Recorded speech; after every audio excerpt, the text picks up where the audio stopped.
راتلونکي اکتوبر میاشت دوهم پړاو افغان پریمیر لیگ یا APL پیلېږي.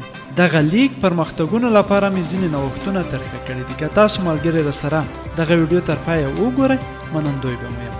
د نړۍ په هره ورزشي لوبه کې د نندارچیانو شتون مهم دی. د دوی په شتون کې لوبې رنګینې، جذباتي، خوندورې او د ولولو ډکې وي. افغان پریمیر لیگ لومړی پړاو کې همدغو نندارچیانو نشتون دغه لیگ کمرنګه کړ. دا چې لیگ کمرنګه و یوازې بنګلادیش او افغانستان هیوادونو کې لایو خپور شو. نوښتونه: د کیچ په نیولو 1 میلیون افغانۍ جایزه. دغه جایزه پاکستان سوپر لیگ کې هم ورکول کیږي چې 1 میلیون پاکستاني کلدارې دي.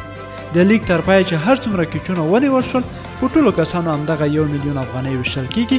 د دغه جایزې لپاره به هره لوبه ته زرګونه نندارچیان راځي، البته چې دغه جایزې لپاره د کوم شرکت سره قرارداد وشي. دوهمه جایزه: کله چې تماشاچیان راځي د پچ اچونې د لارې یو دانه موبایل ورکول کیږي. تقریبا چې لوبې کمې دي فکر کوم دومره مصرف نه دی. افغان موبایل شرکتونه دا کار کولی شي ځکه د کرکټ په لیګونو کې نوره د نړۍ په میلیونونو ډالر مصرف کوي، خو دوی باندې بیخي کم مصرف راځي. کم دغه دوه جایزې اعلان شي په دوبۍ کې ورته ښه کمپاین وشي، لرې نه ده چې افغان لیګ به د هند وروسته دوهم غوره لیګ وبلل شي. تیر پړاو کې داسې ورځ هم وه چې هیڅ نندارچی میدان ته نه لیدل کېده.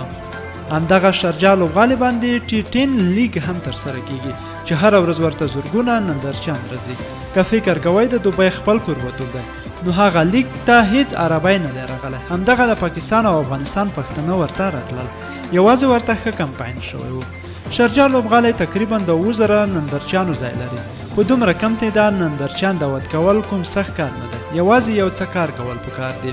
د لوبډلې او لوبغاړو تشویق لپاره د ځانګړي لباسونه او بیرغونه جوړ کړل شي او د راغلو نندارچیانو ته دې ورکړل شي. ترڅنګ مهمه ده چې د نړۍ نمتو 2 یا 3 مبصرین هم دعوت شي. پیسې د مصرف شي، لیګ چې هر څومره پرمختللی وي همدومره عواید زیات ترلاسه کیږي.